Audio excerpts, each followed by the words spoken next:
they call August Hog-ust out there. Yeah. And back then, we just called it like fish porn. You know, when you can see down 15 feet, those walleyes are pretty smart. You can't just take a bite that sets up a certain way on the lake that I got on here in the northeast part of the state, and Yeah. especially when they're 12 to 15 pounds potentially, Hmm. then drive 5 hours west and expect a similar lake to set up the same, because it doesn't. I mean, when you set the hook on Green Bay, talk about a major S show. I mean, it could be your PB instantly. Yep. We'll leave that for the end. What is up, fisher people? We got a good podcast here for you today. We're talking with Brian Ondrejka, who is a fishing guide and YouTuber in Kansas. He's the owner and operator of the Kansas Angling Experience, which is the name of his guide service. It's also the name of his YouTube channel. So we're going to be talking a little bit about fishing in Kansas, of course, the walleyes that are down there, as well as some of the multi-species opportunities. A little bit about how that compares to other places in the walleye world. Then we're also going to touch on his YouTube journey a little bit, how he got into YouTube to start with, how he films fishing videos, what he likes to do, what he doesn't like to do. And then we're also going to have a lengthy, in-depth discussion about fishing Green Bay walleyes, because even though he's the Kansas Angling Experience, he's from Milwaukee, Wisconsin. So he's got a lot of insights about fishing Green Bay. He still goes up there a couple of times a year to film some videos. He's done some great videos on Green Bay, and I haven't been there. It's kind of a bucket list thing for me, so I picked his brain a ton about how to fish Green Bay for monster walleyes. So we got a lot of good content. I don't want to belabor the point too much. Let's get right into it and talk with Brian. I don't want any help. I want to try to attempt pronouncing your last name. I'm going to go with Ondrejka. Yeah, nailed it. Yep. Did I nail it? No Nailed way. it. Is that so? I know you're originally from Milwaukee, Wisconsin. Is that where does that name come from? It derives, it's mostly Czech. I guess Okay, it just depends on who you ask for who is left in my family at this point. But I always just err gotcha. towards the side of the Czech because that makes sense for everybody. Okay, very nice. So you are the purveyor of the Kansas Angling Experience, although you're from Milwaukee. How did you wind up in Kansas? Yeah, I've been here. I've been here since 2000. I was just turning 13 at the time. So my dad, rest his soul, he got a new job way back when, and that brought us from Milwaukee to Kansas City, the Kansas City metro area, and that's kind of where I grew up. And I live about like 30 minutes west of Kansas City now, just a small town, real close to the main lake that I guide on. But yep, so I've been here for a while yet. I don't really have the accent that I should anymore, but the bourbon always brings it out. Talking fishing, getting super excited, and good bourbon always seems to bring it back out. But yeah, so I don't know.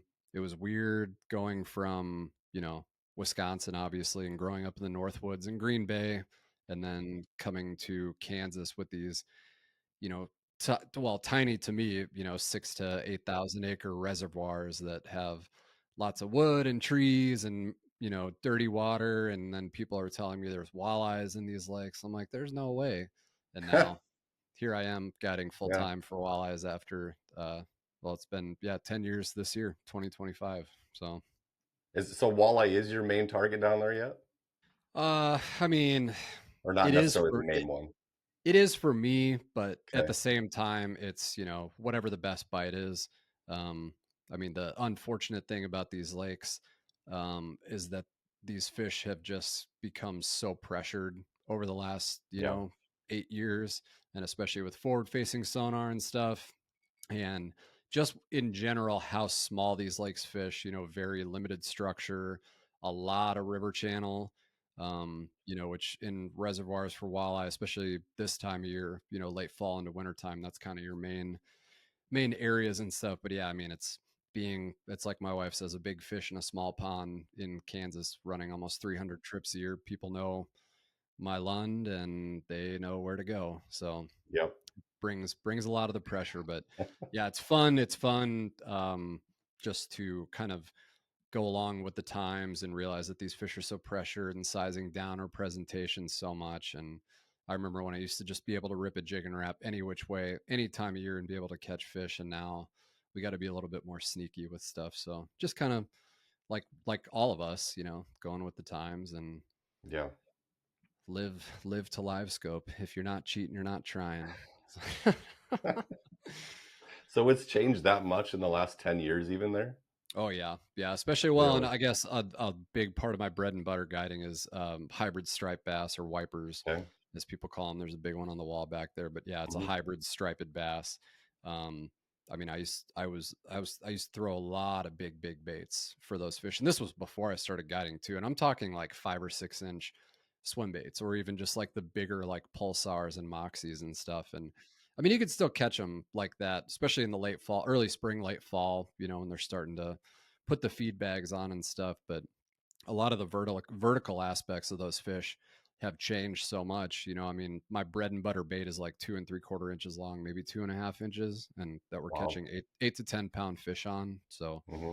it's just they got plenty to eat. I mean, the shad down here, shad spawn twice a year, and when the shad hatch, mid June, early June, whatever it might be down here, plus all the pressure. I mean, those fish, all they got to do is swim around. Plus the bug hatches, all they got to do is swim around with their mouths open. So sizing down always helps. But yep, it's just like I said, 7,000 acres sounds like big lakes, but when they fish real small, Yeah. that's just the way it is. Everything's a community hole. You just got to be deadly with what you got going on in front of you. Yeah, that actually sounds a lot like where I actually live during the off season. So I'm a transplant to some extent, kind of like you. So I guide in North Dakota on Lake Sakakawea. Then I come back to Iowa where I grew up in the winter. I don't fish the lakes around here a ton, but when I do, they're warm. Obviously, in the summer, I'm not here in the summer very often, but they're warm. They're muddy. They're shad-based lakes. A lot of that sounds very familiar. They get a ton of pressure, even though they're not extremely popular walleye fisheries. The amount of pressure per walleye is insane Yeah. on some of these places. Hmm. So I kind of feel that. But that was my next question was what is the Kansas angling experience like? What is it like to fish in Kansas? I'm getting the sense it's fairly similar to Iowa, but I think Kansas is even warmer than Iowa is in the summer. You probably deal with, I don't know, 85-degree water in the summer. Yeah. What does Yeah. that do to a bite? It gets brutal. I mean, I've always just been, and this just comes from growing up in the North Country and how I was raised fishing, is that I've always been a multi-species guy. Just whatever the bite is, I'm probably going to be on that. I mean, I could be hard headed enough to force myself to try and fish walleyes 12 months out of the year, but in late or early mid late July all the way through end of September, sometimes it's just so hot, and the amount of midge fly hatches, they're the worst. We affectionately call them pecker gnats, Yeah, because I mean, if the wind doesn't blow first thing in the morning and the water's over 60 degrees, it being in the boat with the midge flies is unbearable. But it would be. Yeah. I Hmm. mean, those are bugs that hatch from the mud and they come up, and I mean, that's the huge forage base for walleyes especially. But then you've got the shad hatch and everything, and yeah, it just becomes so brutal. But I guess all that was to say, I start my season. I'm not a huge crappie fisherman. I always joke and say I guide crappies in January and February because it just keeps me gainfully employed as a full-time fishing guide. But it's super fun, especially with live scope. Obviously, it's very, it just heightens the experience for clients. It's a pretty easy bite, and it's very target rich in that respect too, so they're always engaged and there's always some sort of bite happening. And then once the water starts warming up, then we usually start to see these pre-spawn walleyes start moving around. Really just kind of depends, but that's when those wipers and stuff show up too.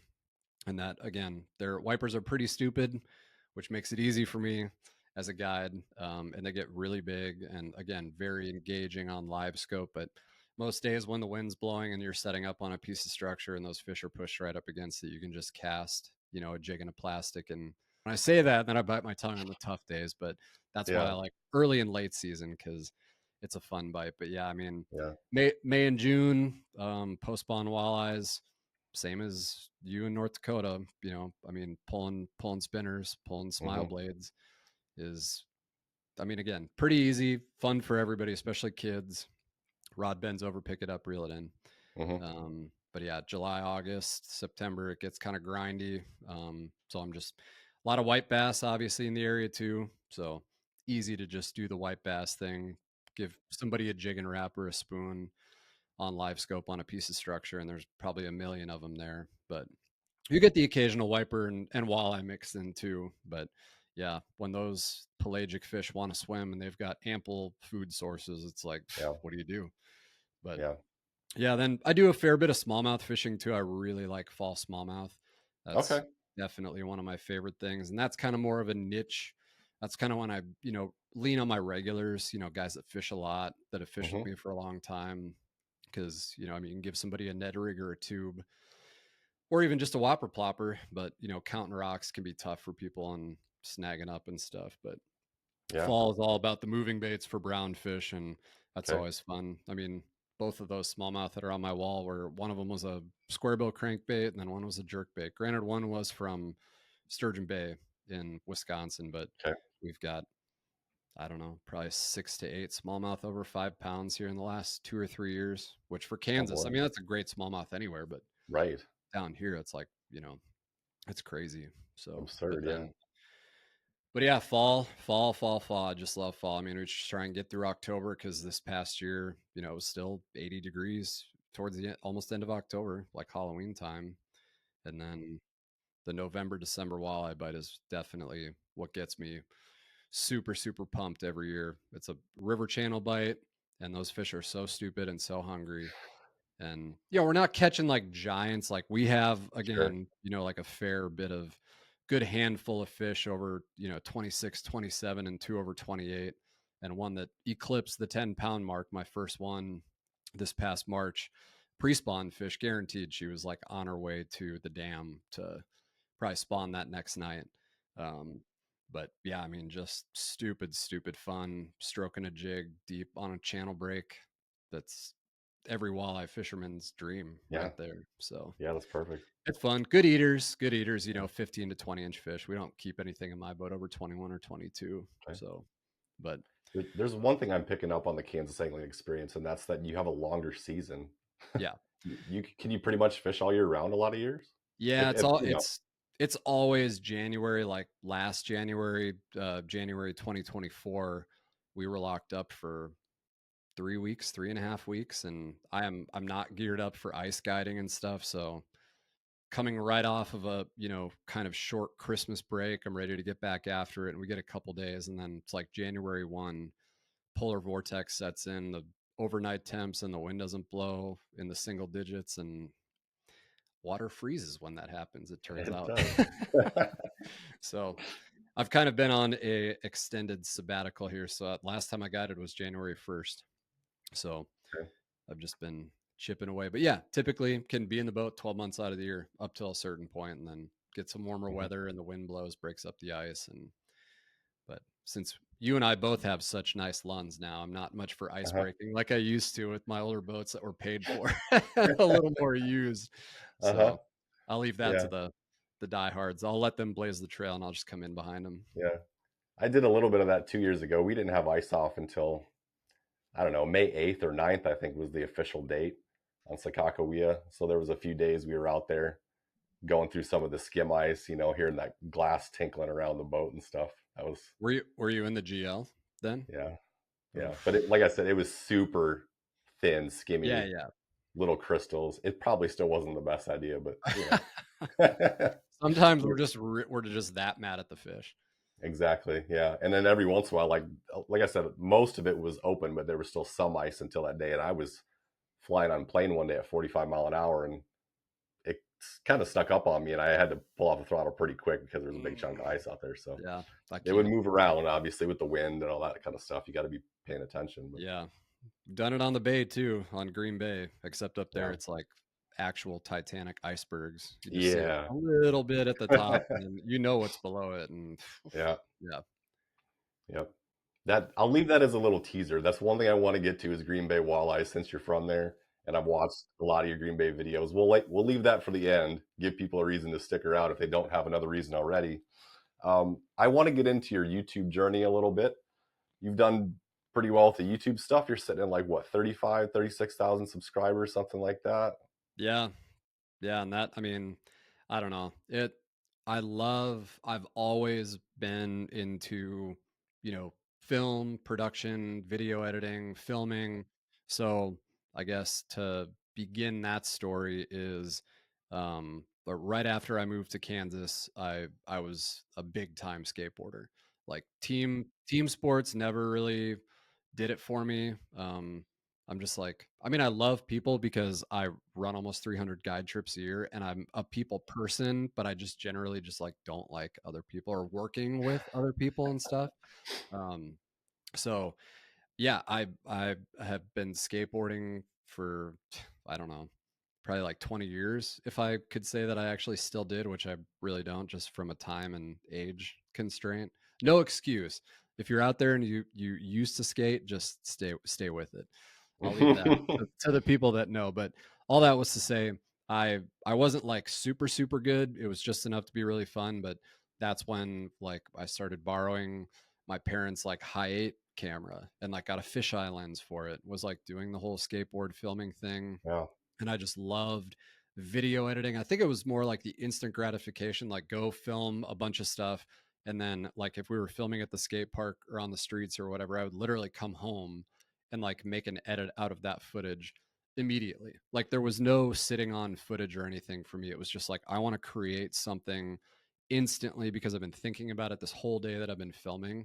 And that's how well when what so we'll just like fast forward.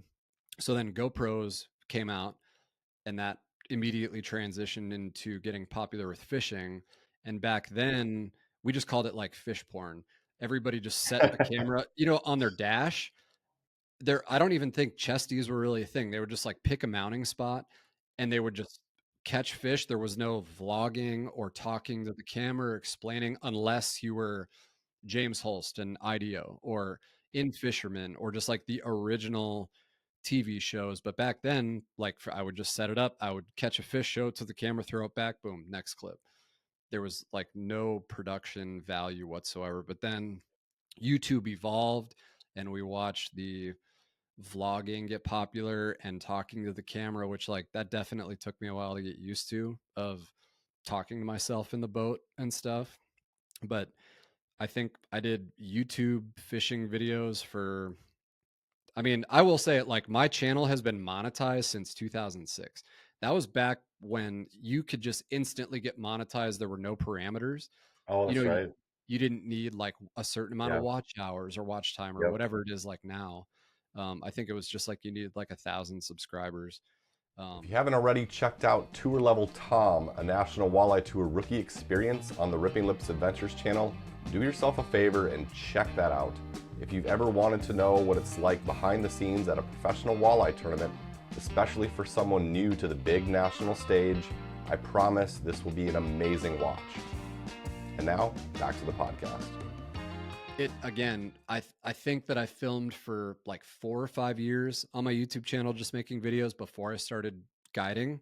And from there, it was like, okay, I'm working. I'm still working full time. I worked full time from, well, all I know is that I continue to work full time. I launched the business in 2015, the guide service, and then I worked until September of 2019.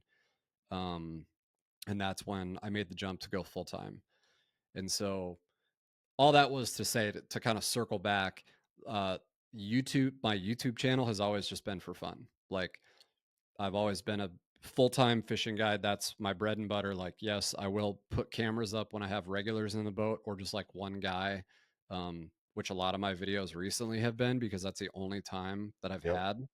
And I'm a married man with 3 step kids, so we've got enough going on here. So it's not like I can really realistically be gone for 14 hours, like guide trip, drop them off, go back out, film. Um, Yep.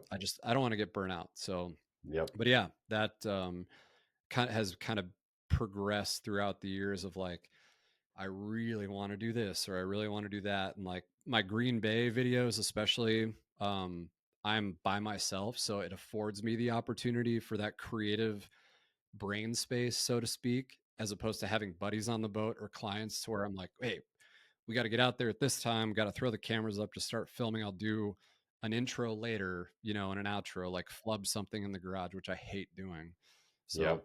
the Green Bay, the Green Bay trips in April and August are always really fun because, well, April's different because that's more of a buddies trip, um, where I meet up with guys from Wisconsin and we get a place in Okano, a big shop, and there's, libations consumed late nights and, not getting out there early in the morning like we probably Uh-huh. should. But yeah, so as things progress, it's like I would rather keep it to, if I put one or two videos out a month, that's fine with me.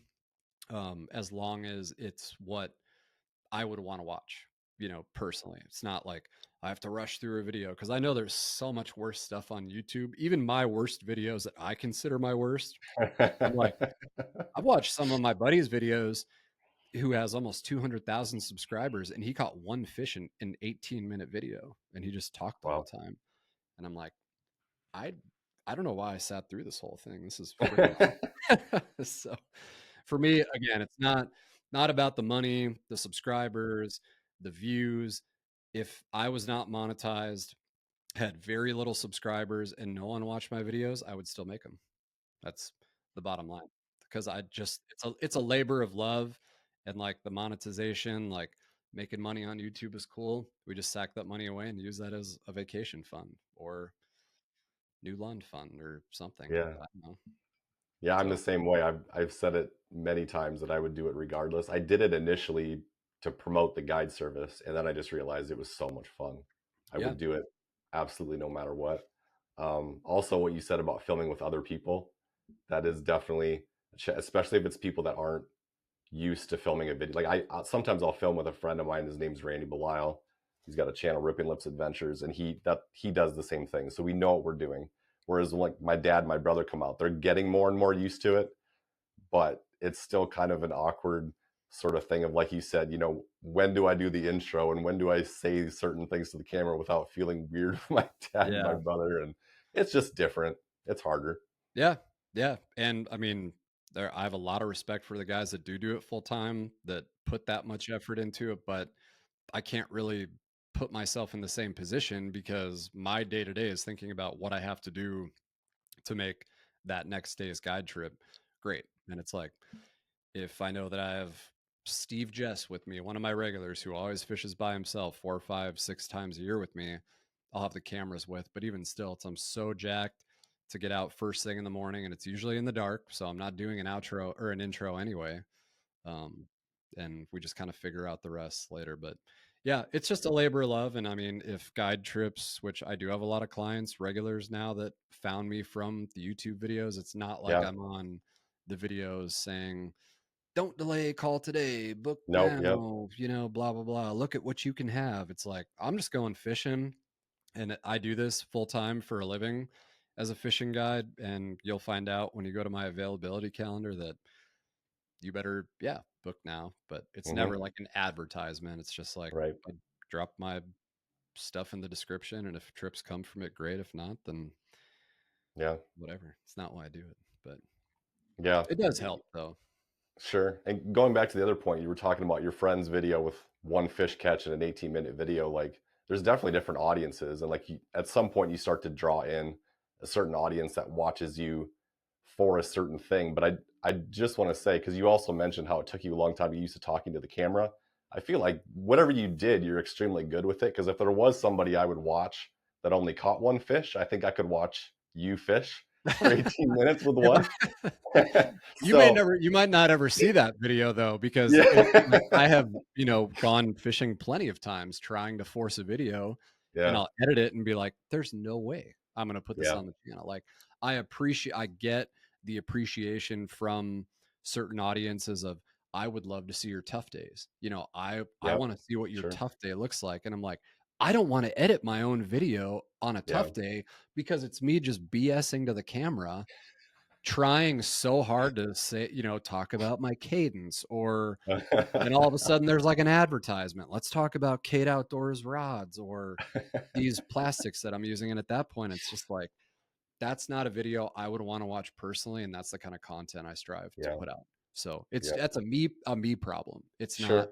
that I'm too good for this, that, or the other. It's just I'm a full-time guide and a secondary wannabe YouTuber that just got lucky with probably a lot of my Garmin content, tutorials and live scope videos and stuff that that's I think where like my boost in subscribers came from. And now it's like YouTube is so overly saturated with Garmin stuff anymore that Hmm.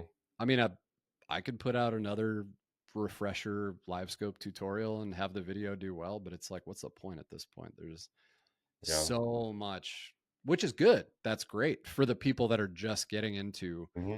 live imaging or live scope or Garmin anything. But yeah, for me it's like pump the brakes on that. I'm not going to make one just because I know it can get good views. It's like I'm going to continue to film what I want to film and let the rest fall as it may. I have the same sort of thing, and it's a me problem, but like people always ask me to do a catch and cook. Um, I'm like, it's just been That's so done much so much. work. I can't. What's the creative take on a catch and cook at this point? I can't get Yeah, myself to do it. truly. Um, But it's more of I don't just know. your audience, like your Yeah, subscribers. It's the same for me. Like people want to see that I make crappy tacos once every winter or, like a yeah, blackened walleye thing. And it doesn't even have to be good, but everyone's like, I love the catch and cooks. yeah, But if it was someone who was subscribed to like Clayton Schick, scrolled by my catch and cook, they're probably not going to watch it. It's just like right. different niche, not niches or clicks. I don't know. It's tough to pin down YouTube audiences. Hmm. It's just Yeah, you could drive yourself nuts trying to figure out what made a certain video do better than another sometimes, man. that's why I'll never be a full-time content creator because Yeah, I'll never be able to wrap my head around yeah, that stuff. And huge respect to people that do it full time that pay attention to that stuff and then maneuver that accordingly because yep. I don't know if I could do it personally, but oh, Yeah, I try to do a little bit of that. I try to pay attention to how I think this video might best perform if I change the title, the thumbnail. But like you said, I'm not scrolling through, whatever that I don't remember what the plugin is that gives you all the stats and stuff to try to make the perfect viral video. I don't I don't want to do that. Like you said, I want to get as much as I can out of YouTube, but I'm still going to be a fishing guide. So yeah, to do full-time YouTube, that would be extremely hard and probably even more stressful because trying to stay trendy is just I can't do it. I want to do things people want to watch, but trendy is not me. right. But that I mean I guess that's like you play the trends until you don't have to, like Yeah, do the corny cringy stuff, build up your subscriber base, I guess, and then plateau yourself out to do whatever you want to do because you already have that subscriber base. It's not here for like a $50 Walmart challenge or yeah, other like Guggen Squad type yeah, corny stuff. But again, it goes back to like there are certain niches of YouTube, like my buddy Josh Pig Patrol in Lincoln, Nebraska. Like he did a lot of that stuff back in the day, and then his subscriber base blew up, and now he just fishes for whatever he wants to fish for, and people still watch. And he's like, "Oh, video only got 42,000 views. It was a slow one," and I was like, "What the what?" But that's the life of yeah. a full-time content creator. Yeah, exactly. I think that is the holy grail, though. If you get to the point where there's enough people that are watching because it's you, then you can do anything you want. But in order to get there, you got to do something that gets attention, whether it's, being salacious or whatever, or if it's just like you said, tutorial stuff, something Hmm. that's useful, Yeah. whatever it is to get in the door. But I sincerely appreciate you checking out the podcast. And if you had any desire to support the channel further, please go ahead and check out my Patreon at patreon.com/Bloemendaal Fishing. And if you're in the local Sakakawea area, the top 2 membership tiers also include extremely in-depth fishing reports to help get you on fish as fast as possible every time you go out. Again, patreon.com/Bloemendaal Fishing. Back to the podcast. At one point, I was watching a video of yours and you'd mentioned something about, I think you even mentioned earlier here, about the production phase of your channel. Like at one point, it was just slapping a bunch of fish clips together. And then at some point, you decided, I'm going to try, I guess, for lack of a better word with this. How did that come about? At what point was that? What changed for you? It was just more of like the structural aspect of it. Okay. And that's my biggest thing with filming videos is if there is no structure to it, it's harder for me to edit.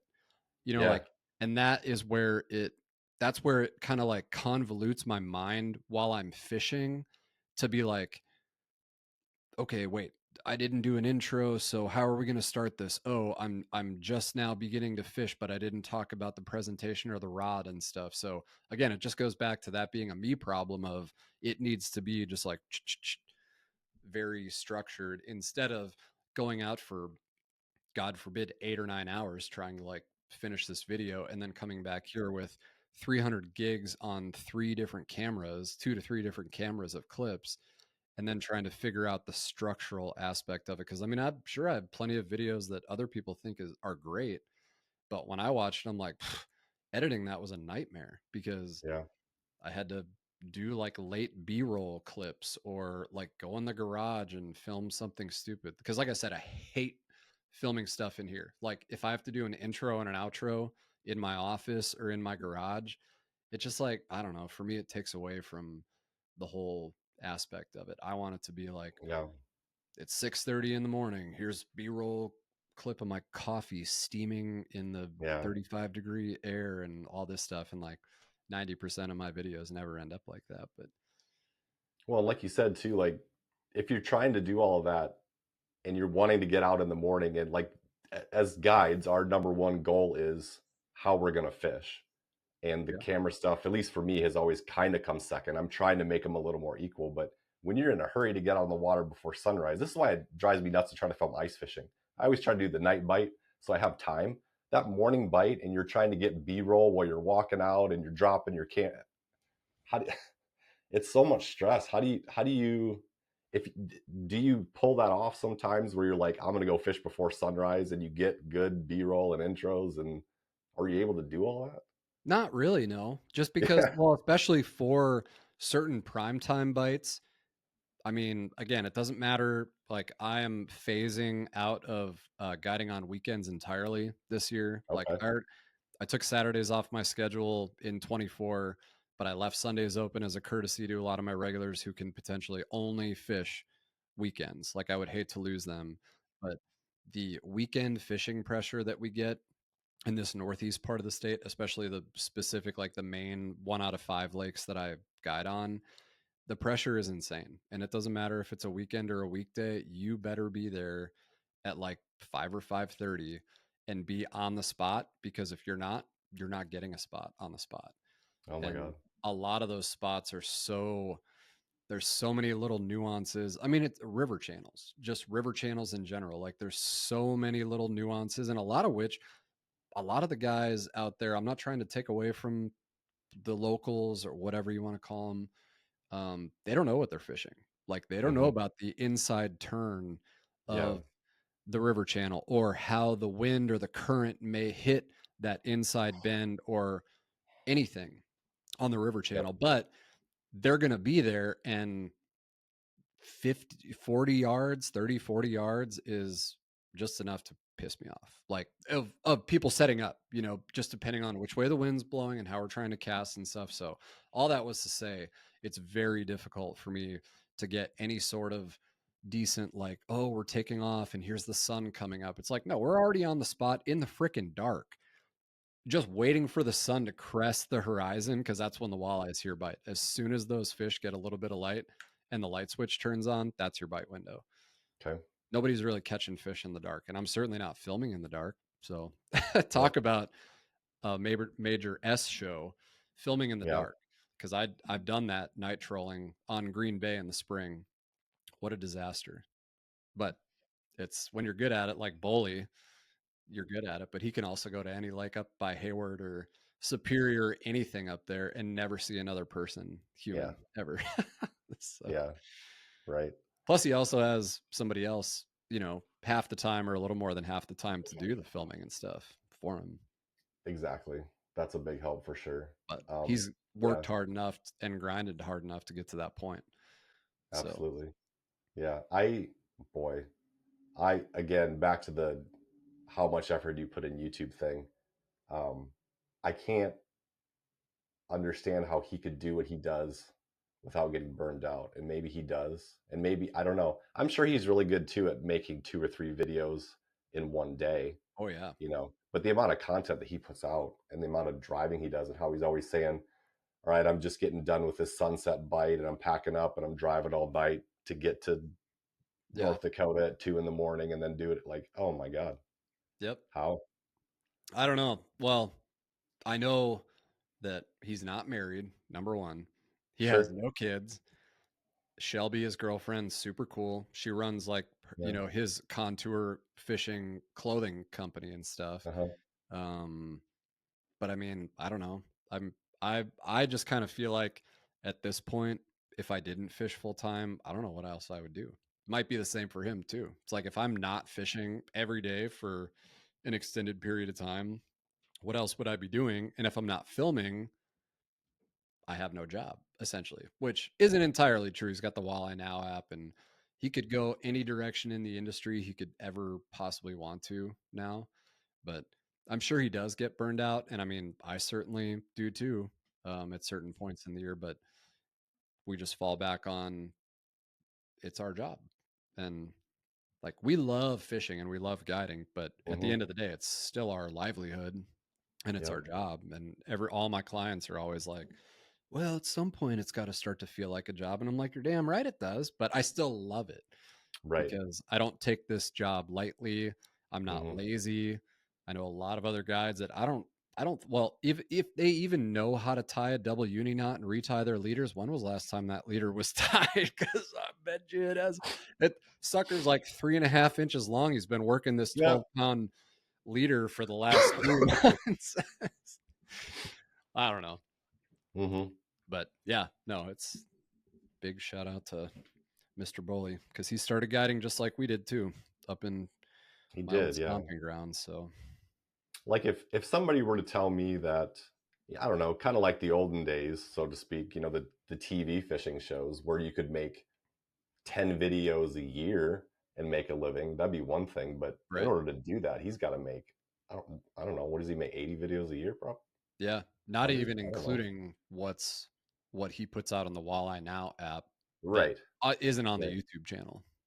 And So I think because he did a really cool thing, I think that it made for his growth, which was, I mean, it's in the name of the app, Walleye Now. He wasn't just making fishing videos, he was making timely fishing videos. And that was the whole important thing. If it wasn't posted a day or two later, it was pointless. So it was brilliant at the same time, but he also kind of, if he doesn't like it, he painted himself into a corner. If he likes it, great. But at the same time, like, how do you get out of now? Does he ever transition into walleye whenever I want? I don't yeah, know. I, I don't know, man. That's Uh, I mean, I'm 37 and I feel like I've got just a few years on him. But again, it just for me, I think when I think about stuff like that, like down here, I have definitely painted myself into a corner of like these bites are literally all the same. And these lakes are so freaking small, and we don't have a million lakes in Kansas. There are 12 to 15 reservoirs throughout the whole state. I have a small handful here in the northeast part of the state, but I don't have the time to be driving 2 to 4 to 5 to 6 hours to the western part of the state to explore all this new stuff. Like yeah, you can't just take a bite that sets up a certain way on the lake that I guide on here in the northeast part of the state, then drive 5 hours west and expect a similar lake to set up the same because it does not work like that. And a lot of yeah, my clients can attest to that fish and fish with me to learn about how they can better fish their bodies of water. And guess what? A lot of the stuff that we do in my boat here, they can't replicate there. And that's just fishing in general. And you just go with it. But yeah, to reel it all back in, like at some point I would, my wife always says like, well, when all three kids are out of the house, we can do whatever we want. And I'm like, cool. I'm going straight to either Door County on the east shore of Green hmm Bay or Ocano on the west shore. hmm And at that point, I have endless amounts of water and bites and things I can do. Walleye, perch, smallmouth, go to the lakeside and do salmon and trout. Like, are you kidding? Oh, and also catch like giant northerns. Yeah. and muskies too. Like, what more could I possibly want to do? If I never had to see another white bass in my life, it would be too soon. So Let's just make that a segue then. Let's talk about Green Bay walleyes. I've never been there. It's kind of been a bucket list thing for me.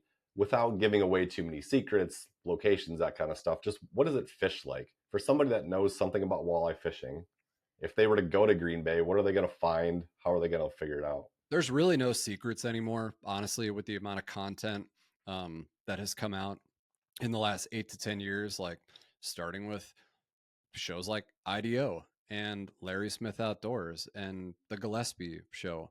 It's like, okay, so we'll just like start from the beginning from a realistic standpoint of like somebody doesn't necessarily want to get out there on the ice. Okay, that's fine. The good thing about if you do want to get out there on the ice, like late February, early March, those pre spawn fish are already staging out on those big sand flats. And so when we're talking Green Bay in the spring, so we'll just like start mid March, mid to late March, because realistically, that's when the ice should go out. Last year was an anomaly. There were guys in boats like right after Valentine's Day on the big water of the West Shore, because that's the biggest thing about Green Bay. The West Shore has the shallower, warmer water, and then the East Shore has the deeper, more clear water. So one is going to open up before the other. It's never both at the same time, unless we are talking about something like last year. So the springtime bite, I mean, pick a tributary. That's the beauty of fishing the West Shore of Green Bay in the spring, is that it's got, we'll call it like 3 to 4 main tributaries on the West Shore from the southern bay to, the northwestern part until you hit Michigan. So that would be like the Menominee River at Marquette, or I'm sorry, not Marquette. Um, it doesn't matter. But then you're into the UP at this point, and then you hit the Cedar River and the Ford River, and then by then you're up in Big Bay, Tenach, an Escanaba area. So, but up there, it's like pick a tributary, whether you want the Fox River, which I keep hearing whisperings of this is going to be the year where it's the lower bay and West Shore is still going to have ice when we're up there at the beginning of April, and we may be stuck on the tribs, like, which is fine. I'm not a very good current fisherman, but I know how to fish it. So we start with Fox River and then Pensaki, Okano River, Peshtigo, and then at that point you're on the Menominee. But those fish come from, that's why Green Bay is so cool, is that these fish just live out in Lake Michigan, and then when they spawn they go straight to the tributaries. So there's literally not a bad spot on the west shore of Green Bay, and you're fishing anywhere from like 2 feet of water to 15 maybe at the deepest part. Okay. um, but you're following the water temperatures, and that's probably the Hmm. most important thing, where if you can find pockets that are a degree to 2 degrees warmer, you're probably where the fish are. um, and it's a casting bite. There's a lot of guys that troll, but Hmm. I mean, for me, like, just give me a rip and wrap or a hair jig, and I will be the Hmm. happiest guy in the world. Rip and wrap number one, hair jig number two, and then Yeah. obviously a jig and a plastic. But that's where all my confidence has come from. Fishing a hair jig has been on Green Bay. So you'll get the pre-spawn bite. You're not going to have crazy numbers, but those fish are going to be bigger. Like if you're going to catch a 12 or 13 pounder, it's probably going to be before the first week of April, because once those water temps hit 40 to 42, those fish are already up the river thinking about spawning. And so that's where we kind of get into last year. Last year was the first year that I have to plan my trips a year in advance, because March, April, May is my prime time guiding down here. So I have to get my time blocked off for Green Bay. So last year, for very first week of April, every fish we caught on the West Shore was post spawn. Never caught one, maybe just one, like 22 or 23-inch pre spawn female. Wow. But we had to make a trip over to the East Shore, Indoor County, for one or two of those days. And every fish we caught that week over 30 inches was that one day on the East Shore, because the water temp was 5, 8, 10 degrees colder. So it's just so fun to follow those fish. So are there tributaries on the East Shore too where they spawn, or do they spawn in the No, lake? nope. I mean, they're more like, Well, I mean, walleyes are just naturally scatter spawners anyway. You know, they don't make a Sure. bed or anything, Yeah. but yeah, a lot of rock spawners, Okay. super deep. But yeah, I mean, you've got like the Sturgeon Bay shipping channel, which kind of cuts east shore of Green Bay and Lake Michigan. Other than that, there's no main tributaries on the east shore, like big ones, like the other ones on the west shore. There's a lot of guys that say the east shore fish swim across the lake to the tribs to spawn and then swim back. I mean, I'm sure it's possible, but Mm-hmm. we always just joke about that. But that's why Green Bay is so dynamic in that respect, because you can follow those bites if you're up there for a week.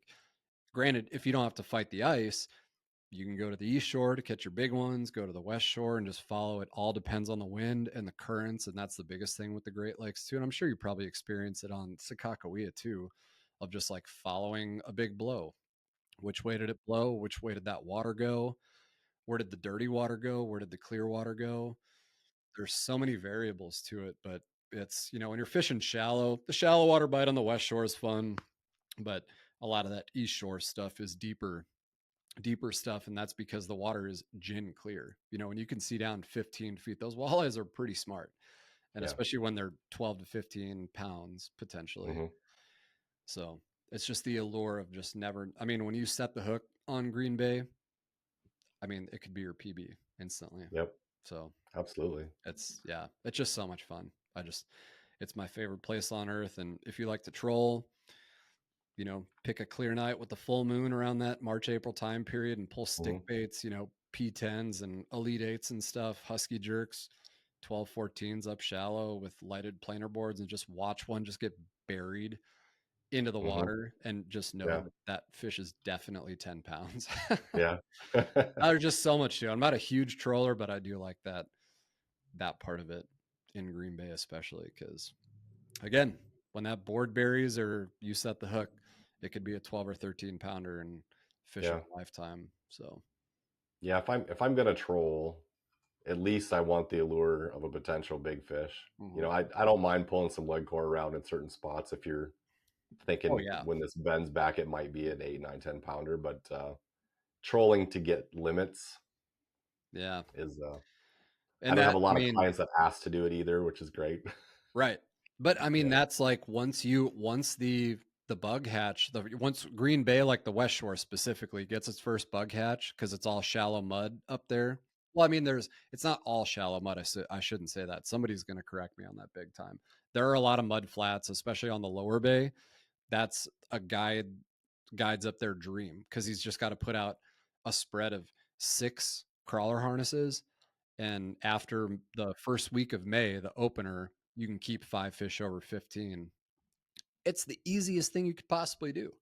But, you know, there's just, I'm not going to put a spread of 6 boards with harnesses out to catch 10 or 15 to 21-inch fish. Yeah. Boards are such a mess. Oh my God. We look really cool doing it, but what a disaster, especially like down here. Yeah. If you go through a school of white bass by accident, or you can't get those baits high enough or low enough Hmm. below those fish, oh man. You're looking at Yeah. like 20 minutes out of the trip just untangling stuff. Yeah. It's brutal. Thankfully on Sakakawea, I don't do it. I don't see it a lot. We have a lot more steeper and tighter contours to follow. And even when you're fishing flats, the flats aren't 10 miles wide like they could be on Green Bay or whatever, I Right. suppose. So you don't That's need yeah. the Lead core. planers. But yeah, Yeah. lead core is the thing. If you're going to troll cranks, it's lead core pretty much. Have to. That's 4 rods, Sakakawea. keep it easy. Exactly. And Two. I don't like trying to get the 5 and the 6 rods out there. It just, if anything, it slows you down because you're messing with stuff. Yeah. Just keep it simple. Yep. You're catching fish with 4. Yeah. Two 12-footers off the side and 2 shorties off the back and Yeah, be done with done. it. That's all I do. Yep. And I have not pulled lead core with clients for 2 full years now. So Nice. Well, I I've been mean, fortunate. anymore, it's like the more deadly you get with the old dreaded FFS, the less Yeah, you have to rely on trolling to, yeah, unless you just have someone that literally is physically incapable of casting, or you do it for a little bit and you just realize, like, okay, this isn't working. I want you to catch fish. So I'm going to pull the long rods out and, something like that. But I keep hearing about this. They call August Hog-ust out there, and Yeah, almost anywhere else in the walleye world, August is probably one of the tougher months. What is it about Green Bay that makes August Hog-ust? that's kind of where I forgot to continue to transition from like opener first week of May, water warms up, bug hatches, everyone's trolling in the mud. But so the thing with Green Bay is that because Green Bay obviously connects to Lake Michigan, on the northern, basically the Door County Peninsula and then up around the tip of the state, you get an influx of alewives that come into the system, and they're running away from warm water, want to get to the cold water, vice versa. um, so when the alewives show up on the east shore, nobody's fishing because those walleyes have an endless amount. I mean, you can obviously still catch fish, but when the alewives show up, that's when things get tough, and that's usually mid to late June all the way through July, and that's when a lot of guys are in the mud on the West Shore. Like the NWT this year. Literally. Like Yeah, why I can't like why did they do that? I don't know. But I To mean, give them a challenge. right, but totally, but that's like watching that was so cool cuz we just knew everybody was going to go straight to Big Bay or Big Bay to knock. Little Bay to knock, they were going to go straight to the UP, Cedar River, Ford River all the way up there because they're running away from the alewives. Like you have to get away from them. Unfortunately, the last trip that I was able to take my dad on to Door County for the Hog-ust bite in 2023, that was the last trip I got to take him on before he passed away this past February. We got kind of screwed on the alewife thing. And I don't remember if we were too early or too late. Um, but there was a big tournament that Keith Cavaias fished, I think just like the week before we showed up, or maybe it was a couple days after. And I mean, he was very vehement in saying, like, this sucks. This sucks ass. I don't want to be here. This isn't fun. Yeah. And but yeah, so all that was to say, that Hog-ust bite fires up. It's usually around the same time every year, the first or second week of August, when those alewives move out of the bay, and then the walleyes transition from their main forage being alewives to just gobies. So they set back up on structure, on or around structure, huge reef complexes, small island complexes. You'll find some pelagic, but this last year, I mean, I found quite a bit that were suspended in pelagic, but they were, 30, 35 feet of water. I'm not going to try Mhm. and catch a big fish ethically from that deep, trusting myself to Sure. try and bring it up slow. I mean, it's just like there's plenty of fish that are below that barotrauma danger range.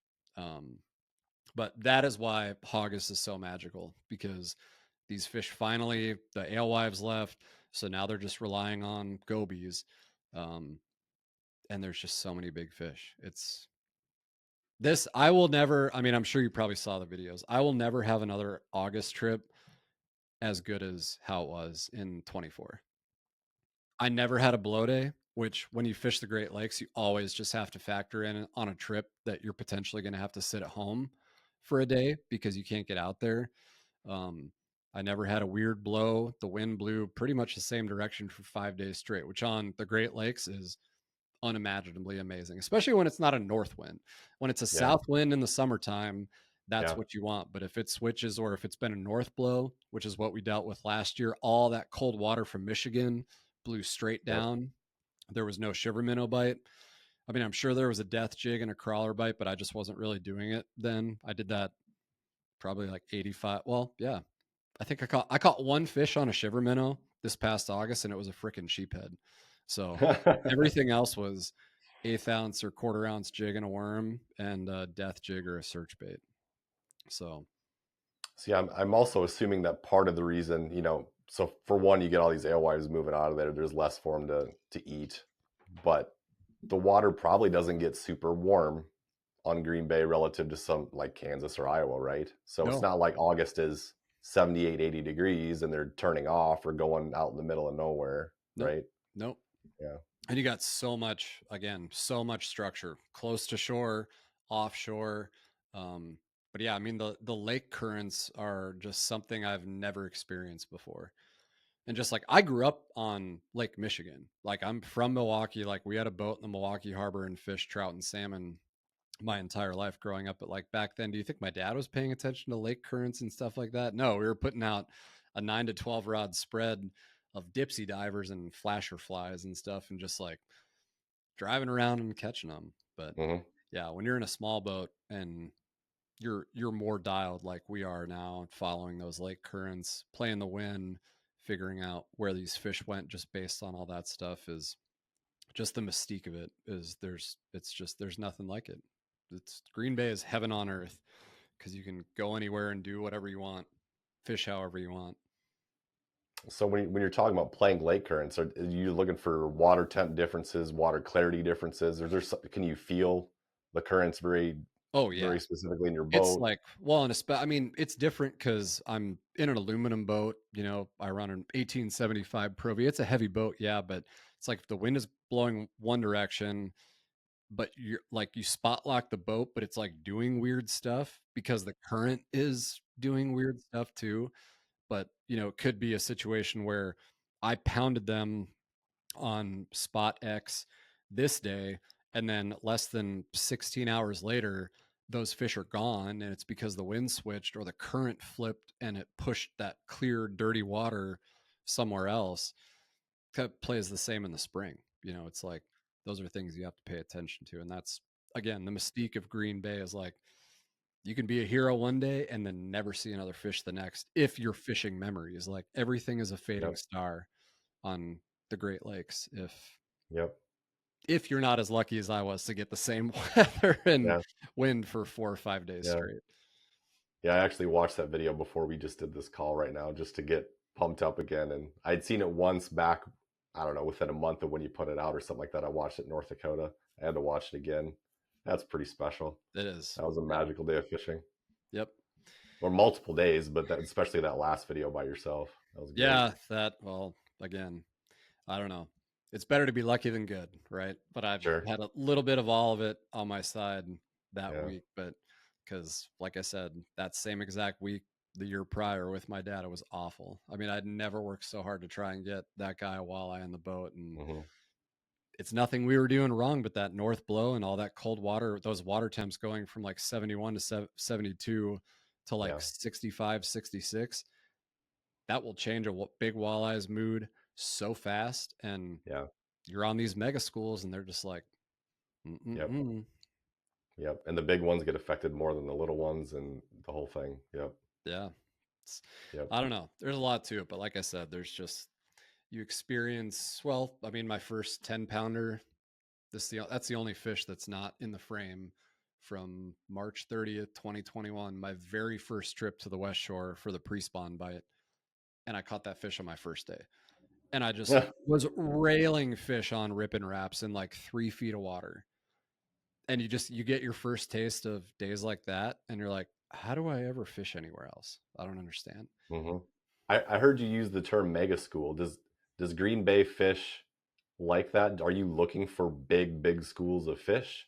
Or Oh, there are. do they spread out more in the summer and you got to start looking for onesie twosies, or what is that like out there? No, I think it's again when when they're just being pelagic and chasing the alewives around the bay when they're in there, that's when it's really tough. But then the alewives leave, and then those fish group back up on or close to those pieces of structure, just eating gobies. And that, but you know, I've heard stories like from Max Wilson, especially good buddy of mine, of schools. I mean, Green Bay for sure. Further north you go, it's probably more prevalent, but like hundreds of walleyes, just big mega schools. But I mean, for me personally, when I'm looking for what I would consider a mega school, is a group of fish set up on or close to a piece of structure where there's 2 to maybe 7, 9 or 10 at best, but they're all over 27 inches.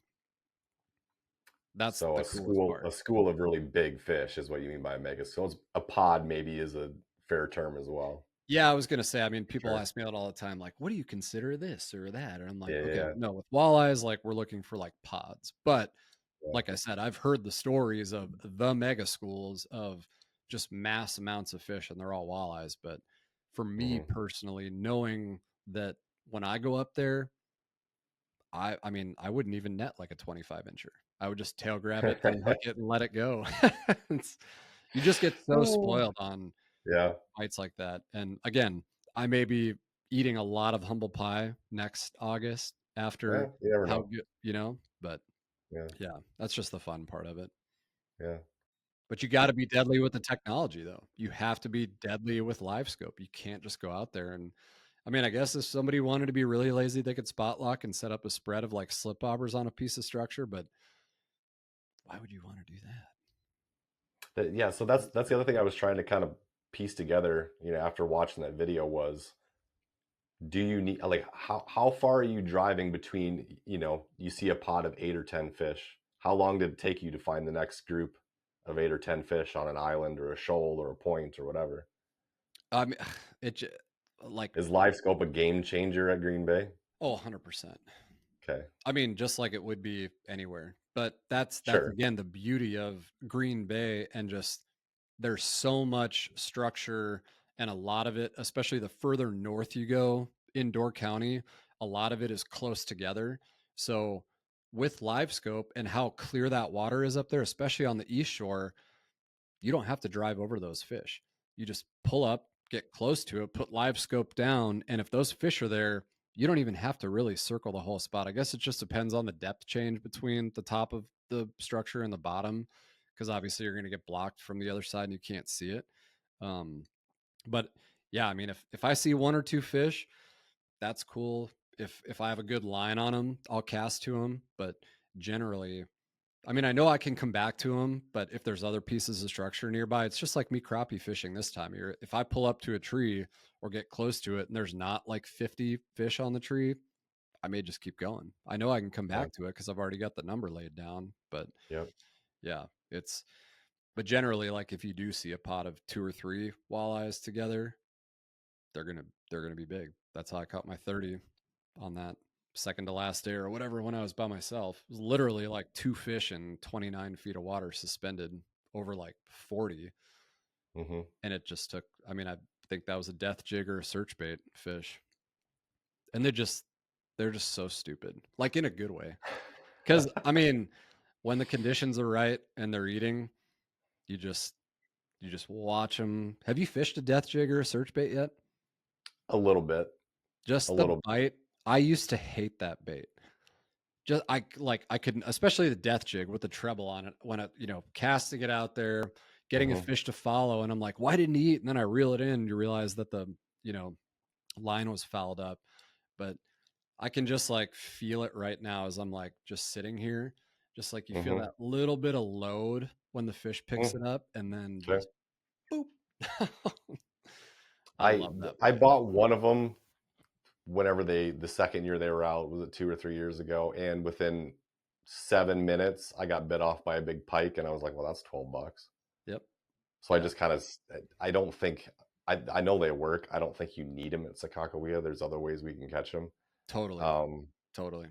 but it seems like a pretty fun bite for sure. Yeah, 100% agree. Like, Yeah, it's just a very, I could never fish that bait in Kansas with the yeah, amount of white bass and sheephead and stuff yeah, that use the same spots as the walleyes. There's no chance. yep, yep, Um, so yeah, it is very area specific, but just again, I've never been so confident in a bite than I was that death jig and search bait bite.